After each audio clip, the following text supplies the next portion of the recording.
चलिए फ्रेंड्स, चैन और position isomers खत्म हो चुका है हमारा। और मैंने बात की थी कि हम कैलकुलेट कैसे करेंगे कि स्ट्रक्चरल आइसोमर कितने हैं, कौन से कंपाउंड में कितने स्ट्रक्चरल आइसोमर है, उसको कैलकुलेट कैसे करना है, उसके लिए हम नेक्स्ट वीडियो में बात करें। तो स्टार्ट करते हैं। सबसे पहले हमें डीबीई की बात करनी है। डीबी क्या होता है? Double bond equivalent. इसकी बात सबसे पहले करनी है हमें। डीबी मतलब डबल बॉन्ड इक्विवेलेंट।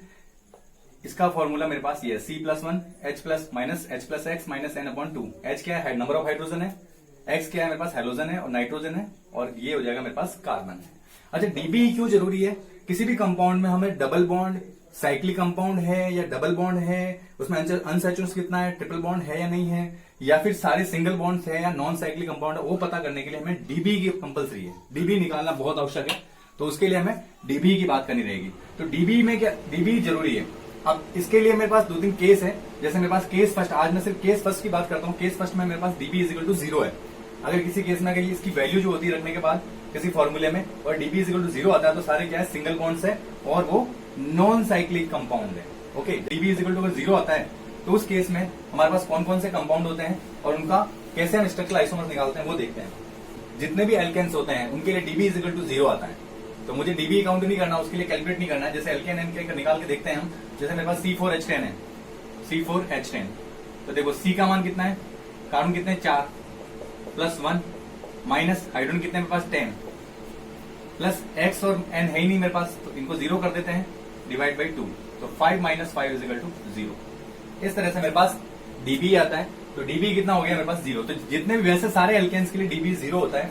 तो सबसे पहले मेरे पास दो पैटर्न है। दो पैटर्न से, जैसे मेरे पास C1 से लेके कार्बन नंबर 1 से लेके कार्बन नंबर 7 तक अगर मेरे पास कोई भी एल्केन आता है, कोई भी एल्केन हो, चाहे वो प्रोपेन हो, ब्यूटेन हो, हेक्सेन हो, पेंटेन हो, जो भी हो, हेप्टेन हो, 7 तक अगर आता है एल्केन, तो उसका हमें डायरेक्ट, मेरे पास एक फॉर्मूला है 2n-4 प्लस 1। इससे मैं इजीली निकाल पाऊंगा कि उसके कितने स्ट्रक्चरल आइसोमर बनेंगे। केवल यही एक फॉर्मूला होता है जो C1 से C1 तक 7 तक निकाल सकते हैं। बाकी स्ट्रक्चरल आइसोमर्स निकालने के लिए कोई फॉर्मूला नहीं होता है। हमें उसके लिए एक सिस्टमेटिक तरीके से हमें काम करना होता है। तो वो मैं सिस्टमेटिक तरीका बताऊंगा आपको, कैसे सिस्टमेटिक तरीके से हमें उसके स्ट्रक्चरल आइसोमर निकालने हैं। तो पहले हम ये देख लेते हैं, इनका देख लेते हैं। देखो, जैसे मेरे पास C3H8 है, तो इसका 2n। n क्या है? n is number of carbon, number of carbon. तो देखो, सबसे पहले मुझे एल्केन के निकालने हैं। एल्केन के अगर मैं निकाल लेता हूं सारे एल्केन के, फिर मैं एल्किल के निकालूंगा। एल्किल ग्रुप से मैं बाकी सारों के स्ट्रक्चर बना सकता हूं। तो कैसे बनाते हैं वो देखते हैं। तो एल्केन की बात करता हूं, C3H8 है ना। तो इसके लिए मैं लगाता हूं 2n। n का मान 3 कार्बन है, -4 प्लस 1। तो ये 2 -1 आ जाएगा। जहां माइनस आ जाता है मतलब वहां पे एक ही बनेगा, यानी एक ही स्ट्रक्चर आइसोमर होगा और कोई आइसोमर होगा नहीं उसका। तो जैसे प्रोपेन होता है तो इसका क्या होता है? यही तो होता है। इसके अलावा अगर मैं कार्बन छोटी करूं, यहां लगाऊं, तो पॉसिबल नहीं है। यहाँ पे लग नहीं सकता। यहाँ लगाऊंगा तो बात वही 1 2 3, वही प्रोपेन हो गया। इधर लगाऊंगा तो भी 1 2 3, तो और कोई आइसोमर बनने वाला नहीं है।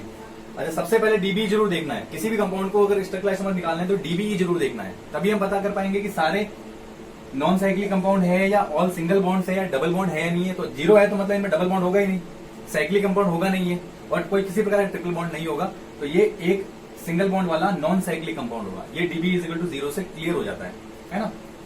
तो देखो, मेरे पास में प्रोपेन का एक ही बनता है। इसी प्रकार ब्यूटेन का अगर निकालूंगा मैं, तो कितने स्ट्रक्चरल आइसोमर बनेंगे? 2 बनेंगे। पेंटेन के 3, हेक्सेन के 5 और हेप्टेन के 9 बन जाएंगे। ये हम इस फॉर्मूले से हेप्टेन तक निकाल सकते हैं। अच्छा, हेप्टेन के आगे अगर ऑक्टेन, नॉनेन और डेकेन की अगर मैं बात करूं, तो फिर वो इससे फॉर्मूले से नहीं निकलेंगे। इस बात का ध्यान रखना है ना। हमें याद ही करना है। वैसे तो फॉर्मूले भी होते हैं, लेकिन फॉर्मूले से कोई मतलब नहीं है, क्योंकि ऐसा कोई पैटर्न नहीं है। वैसे एक फॉर्मूला होता है तो उस फॉर्मूले से इसके लिए अलग फॉर्मूला, इसके लिए अलग, सबके अलग अलग फॉर्मूला होगा। तो बेटर है कि हम इसको डायरेक्टली याद रख लें। तो ऑक्टेन के लिए 18, नॉनेन के लिए 35 और डेकेन के लिए 75 स्ट्रक्चरल आइसोमर बनते हैं। एग्जाम में क्वेश्चन आता है तो यहीं तक आता है, बस हेप्टेन तक। वो ऐसे पूछ सकता है कि हेप्टेन के कितने आइसोमर, स्ट्रक्चरल आइसोमर बनेंगे, तो डायरेक्ट हमें आंसर याद रखना 9, इससे निकाल लेंगे हम। और कई बार यहीं तक सिमट जाता है, वो यहीं तक क्वेश्चन पूछ लेता है पेंटेन तक। तो मैक्सिमम पेंटेन तक ही होता है। वैसे तो हेक्सेन का डायरेक्ट पूछ सकता है, हेप्टेन का डायरेक्ट पूछ सकता है।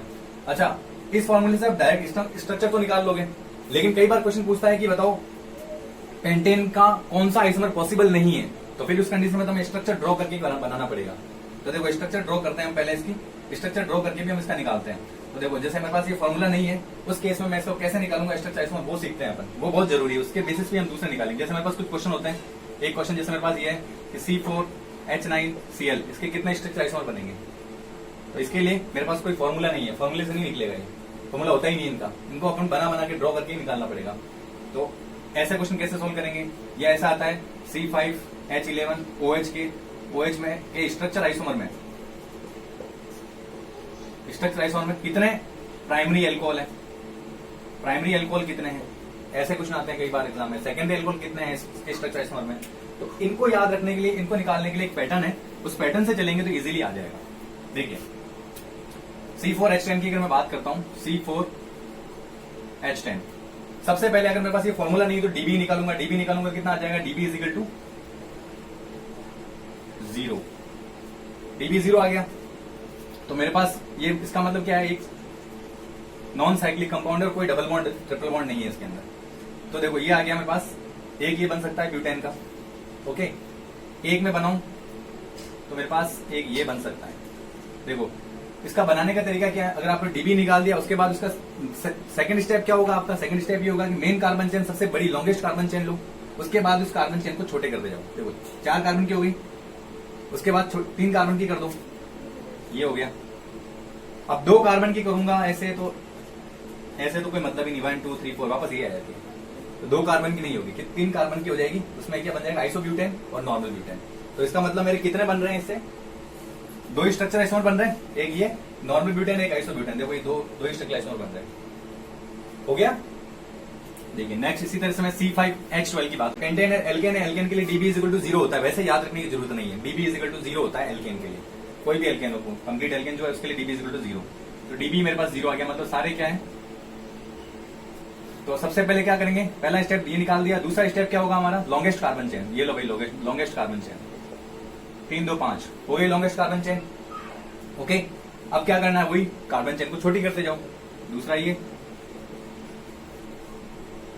आइसोपेंटेन, या फिर इसे कह सकते हैं 2 मेथिल आईयूपीएसी में। अच्छा इसका एक बात और ध्यान रखना, अगर आपको कहीं डाउट लगता है इसमें तो इसका आईयूपीएसी नॉमेनक्लेचर कर दो। अगर 2 कंपाउंड का आईयूपीएसी नॉमेनक्लेचर सेम आता है तो मतलब वो आइसोमर नहीं है, आईयूपीएसी नॉमेनक्लेचर डिफरेंट आना चाहिए, इसलिए आईयूपीएसी मोस्ट इंपॉर्टेंट है इसके लिए। आईयूपीएसी अगर दोनों के लिए अलग अलग आ रहा है मतलब आइसोमर है, इस बात का ध्यान रखना है। ये हो गया, कार्बन चेन छोटी होगी। अब देखो मैं अगर यहां लगाता हूं कार्बन, इस कार्बन को मैं यहां लगा देता हूं तो वही हो जाएगा, देखो 2 मिथाइल ब्यूटेन हो गया, ये तो 2 मिथाइल ब्यूटेन है कि 1 2 3 4 जाएगा। और अगर मैं यहां कार्बन लगाता हूं तो भी देखो 1 2 3, तो फिर 2 नंबर मिथाइल आ रहा है, तो बात वही है। तो यहाँ पे लगाने से कोई सेंस नहीं है, और यहां लगाऊंगा तो वापस ये आ जाएगा। तो एक ये बन गया, दूसरा और कार्बन चेन छोटी करो, कार्बन चेन को छोटी करते जाओ। ये हो गई 4 की थी, 3 की कर दी, देखो एक यहां लगा दिया, एक यहां लगा दिया। ये क्या हो गया मेरे पास, नियो पेंटेन, आइसोपेंटेन हो गया, नियो पेंटेन हो गया। अब देखो यहाँ पे यही कंडीशन, 2 कार्बन की चेन तो हो नहीं सकती, पॉसिबल ही नहीं 2 कार्बन की चेन, तो 3 कार्बन की चेन हो जाएगी और ये 2 मिथाइल ग्रुप यहाँ पे लग जाएंगे। इस प्रकार यहाँ पे पेंटेन के कितने बन जाएंगे, 3 ही बनेंगे, 3 ही पॉसिबल आइसोमर है, स्ट्रक्चर आइसोमर। ये देखो ये पेंटेन, ये 3 स्ट्रक्चर आइसोमर। तो पेंटेन तक हमें याद रखना है, सबसे पहले हमें एल्केन के स्ट्रक्चर आइसोमर पता होना चाहिए, फिर हम निकालेंगे वो क्वेश्चन जो मैंने दिया था अभी, उस टाइप के क्वेश्चन तभी सोल्व हो पाएंगे। पहले इनके पता करो, फिर उसके बाद इनके एल्किल ग्रुप के कितने स्ट्रक्चर आइसोमर बनेंगे उसके बारे में हम बात करेंगे। देखो ये हो गया क्लियर। अब हम बात करते हैं नेक्स्ट क्वेश्चन की। इसके इसने पूछा है कि इसके स्ट्रक्चर आइसोमर कितने बनेंगे। तो देखो सबसे पहले मुझे क्या करना है, सबसे पहले मेरा काम क्या है, dB. DB is most important है, पहले इसको निकालो। तो डीबी अगर मैं निकालता हूं, देखो इसके कितना आएगा, डीबी इज इक्वल टू, आप निकाल के देखना 0। हेलोजन है तो हेलोजन की वैल्यू रख दो इसकी, बाकी H9 हो जाएगा, C4 यहां लग जाएगा, तो डीबी कितना आ जाएगा, 0 आ गया। 0 आ गया मतलब ये मेरे पास क्या है, नॉन साइक्लिक कंपाउंड है, और सारे बॉन्ड कैसे हैं, सिंगल बॉन्ड है। ओके स्टार्ट करते हैं। तो सारे सिंगल बॉन्ड है, तो मैं मैक्सिमम सबसे लंबी कार्बन चेन लूंगा। देखो मेरे पास अब ये आ गया, सब्स्टिट्यूट आ गया मेरे पास, यहाँ पे देखो एक Cl जुड़ गया। अगर मेरे पास ये Cl नहीं होता तो क्या होता, C4H9 H10 था, इसमें से अगर मैं एक H निकाल दूं तो मेरे पास ये C4H9 बन जाता। देखो एल्किल बन गया ना, ब्यूटिल बन गया, ब्यूटेन से ब्यूटिल बन गया, मतलब इसमें से क्या एक H निकला, उसकी जगह Cl जुड़ गया है। बाकी है तो एज इट इज है ना C4H9 ही है, बस एक H निकल गया, उसकी जगह Cl लग गया है। तो इसका ध्यान रखना है। तो मैं अगर इसके स्ट्रक्चर आइसोमर निकाल देता हूं तो इसके तो इजीली निकल जाएंगे, फिर उसकी जगह जहां फ्री वैलेंसी वहां पे Cl जोड़ते जाएंगे। देखो कैसे निकालते बताता हूं। ये हो गया। तो मेरे पास अब देखो डीबी इजिकल टू 0 है, तो मेरे पास सबसे पहले मैं ब्यूटेन के आइसोमर मुझे याद करता हूं। देखो ब्यूटेन के आइसोमर कितने बनाए थे मैंने, 1 2 3 4, 1 2 3 और 4, 2 आइसोमर बनाए थे ब्यूटेन के। देखो ये रहा ब्यूटेन, 2 स्ट्रक्चर आइसोमर थे। अब 2 स्ट्रक्चर आइसोमर है, तो इसके मुझे इसकी एल्किल ग्रुप के जैसे ब्यूटिल के निकालने, अब मुझे ब्यूटिल के बनाने हैं, ब्यूटिल के बन जाएंगे तो फिर वहां पे जहां फ्री वैलेंसी होगी वहां सीएल जोड़ देंगे एच की जगह। यही तरीका है इसका निकालने का, ब्यूटिल के निकालते जाओ, एल्किल ग्रुप के जो यहाँ OH लगाओ, कुछ भी लगाओ, सीएल लगाओ, बीआर लगाओ, OH लगाओ, जो भी लगाओ मतलब साथ में, तो आप आराम से इसका स्ट्रक्चर आइसोमर बना पाएंगे। देखो मेरे पास में अब मुझे जैसे जब भी ब्यूटिल का बनाना होता है तो एक फंडा होता है, उस फंडे का ध्यान रखना है। ब्यूटेन के तो अपने बनाने सीख गए डायरेक्ट, अब ब्यूटिल के बनाने होते तो कैसे बनाते हैं वो तरीका बताता हूँ। क्या करना है, कुछ भी नहीं करना है, हमें सबसे पहले टाइप ऑफ कार्बन देखना है। टाइप ऑफ कार्बन कैसे, जैसे मेरे पास देखो ये रहा एक कार्बन, ये रहा एक, ये रहा एक, ये रहा एक, ये रहा, इसको मैं देता हूं ए टाइप।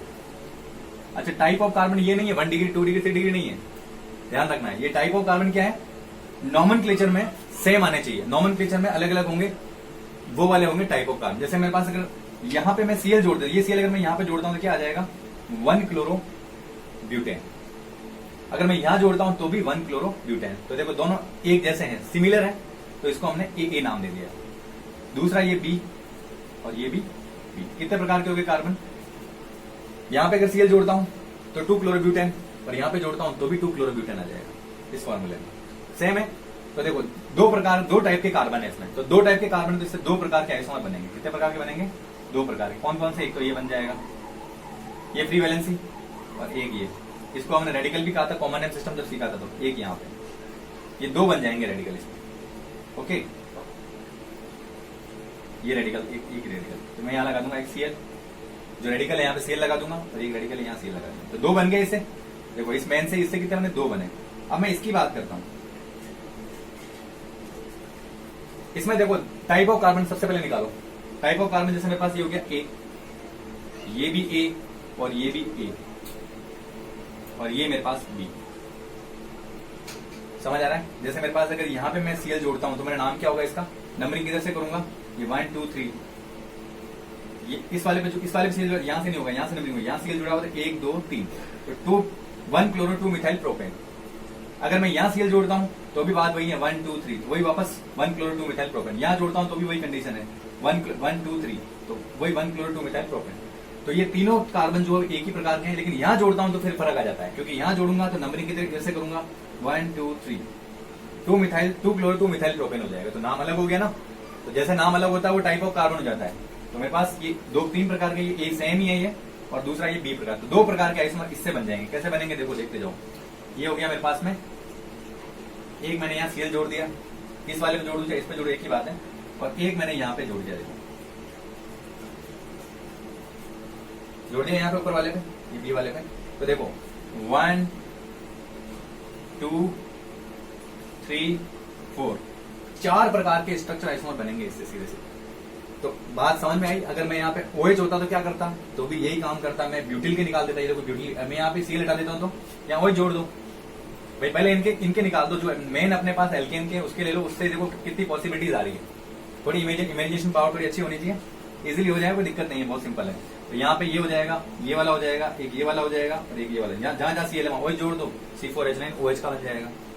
ओके, चलिए एक और एग्जाम्पल, टॉप मोस्ट एग्जाम्पल है, देखना इसको। तो मेरे पास एक क्वेश्चन आता है, कई बार क्वेश्चन आया हुआ क्वेश्चन है कॉम्पिटिशन एग्जाम में, C5H11 OH में इनके जो स्ट्रक्चरल आइसोमर है, इसमें प्राइमरी अल्कोहल कितने हैं, उसने पूछा है कि इस जो स्ट्रक्चर, ये जो फॉर्मूला है इसके अंदर स्ट्रक्चर, इसके फॉर्मूला के स्ट्रक्चरल आइसोमर में प्राइमरी अल्कोहल कितने हैं वो काउंट करने हैं, ऐसा कुछ नहीं आया। तो देखो इसके लिए सीधी सी बात है, वही मेरे पास एज इट इज फंडा, देखो C5H12, ये रहा H12, इसमें से एक H गया है और उसकी जगह OH आ गया है। बात वही है, मतलब कि अगर मैं इसके लिए DB निकालूंगा तो 0 आएगा, निकाल के देख लेना आप, इसके लिए DB 0 आ जाएगा। अब DB 0 आ गया तो फिर मुझे उसके नॉर्मल पेंटेन के स्ट्रक्चर के ऊपर जाना है। देखो इसके 3 स्ट्रक्चरल आइसोमर बने थे पेंटेन के, बने थे ना, कौन कौन से देखो मैं बताता हूं। पहला ये एक, दूसरा मेरा बना था 2, और तीसरा मेरे पास ये बना था नियोपेंटेन, आइसोपेंटेन, और मेरे पास आ जाएगा नॉर्मल पेंटेन। ये 3 बने थे इस पेंटेन के। देखो सबसे पहले एल्केन के देखने, फिर एल्केन से मैं एल्किल के बनाने, और एल्किल से आराम से इस स्ट्रक्चर के आइसोमर बन जाएंगे। तो 1 बाय 1 मुझे टाइप ऑफ कार्बन से देखना है इनको। पहले मैं इसकी बात करता हूं, देखो इसके टाइप ऑफ कार्बन कितने हैं, ये A, ये भी ए, देखो इसके लिए भी यहां जोड़ूंगा OH तो नाम सेम ही आएगा।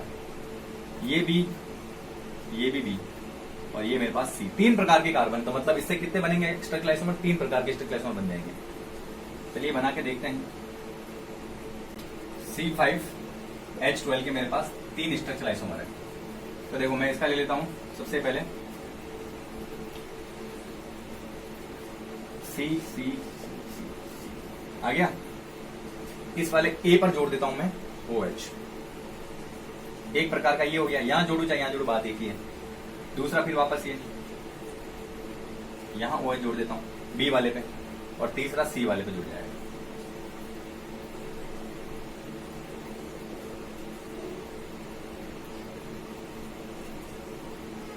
थर्ड, 2 और ये फर्स्ट।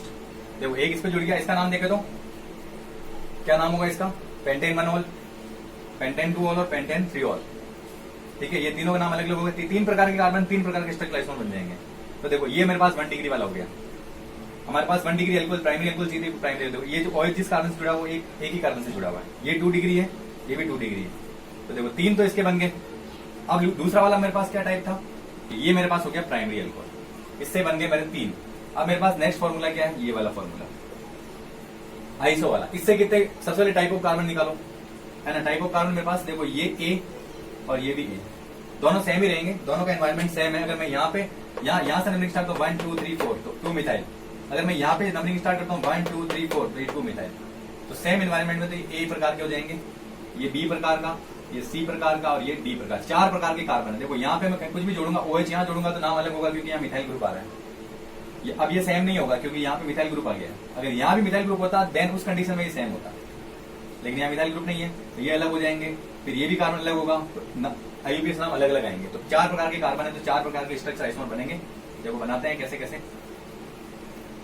1 2, सबसे पहले मैं यहाँ जोड़ रहा हूँ ना, 3 4 ये, और ये मेरे पास एक पहला ये बन गया। दूसरा मेरे पास C, ये हो गया, ये हो गया। कहाँ पे है भाई? B वाले पे जोड़ देता हूँ, ये लो B वाले पे जोड़ दिया। दूसरा हो गया, फिर C वाले पे, ये यहाँ पे OH जोड़ दिया। 4 1 5 ये हो गया। और एक लास्ट मेरे पास ये B वाले पे जोड़ देते हैं।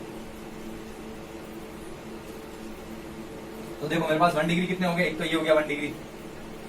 अब देखो आगे समझ में ये क्या आ जाएगा? सबके नाम अलग अलग है। IUPAC नाम अगर निकालेंगे सबके अलग अलग हो जाएंगे। तो ये 4 प्रकार के मेरे पास में अलग अलग प्रकार के आ जाएंगे। 4 प्रकार के आइसोमर स्ट्रक्चर आइसोमर आ जाएंगे दूसरे वाले स्ट्रक्चर से। ये दूसरा स्ट्रक्चर है, ये पहला स्ट्रक्चर।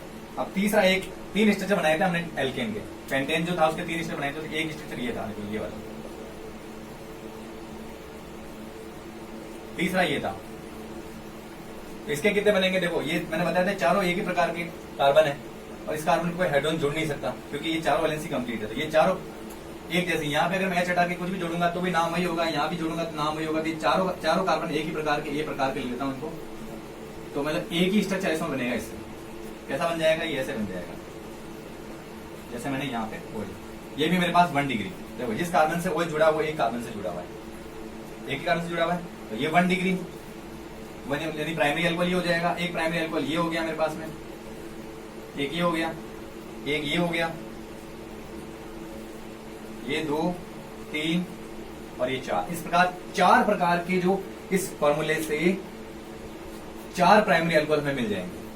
इसके स्ट्रक्चर आइसोमर से हमें 4 प्रकार के प्राइमरी एल्कोहल मिले। इसी प्रकार सेकेंडरी का पूछता है, टर्सरी का पूछता है, तो ध्यान रखने वाली बात है। इससे आप इजिली आइडेंटिफाई कर पाएंगे कि प्राइमरी एल्कोहल कितने, सेकेंडरी कितने, टर्सरी कितने। इस बात का हमें ध्यान रखना है। ओके, हो गया क्लियर? चलिए फिर नेक्स्ट क्वेश्चन की बात करते हैं। एक और क्वेश्चन आता है C3H9N। इसके number of possible structure isomer DB निकालूंगा मैं इसके लिए, तो आएगा 0। आज मैं DB 0 की बात कर रहा हूं। DB 0 आएगा तो देखो मेरे पास नॉन साइक्लिक कंपाउंड है और कोई डबल बॉन्ड ट्रिपल बॉन्ड नहीं है। तो देखो 3 कार्बन और एक ये बन सकता है मेरे पास, ठीक है। एक ये बन जाएगा, एक ये बन जाएगा।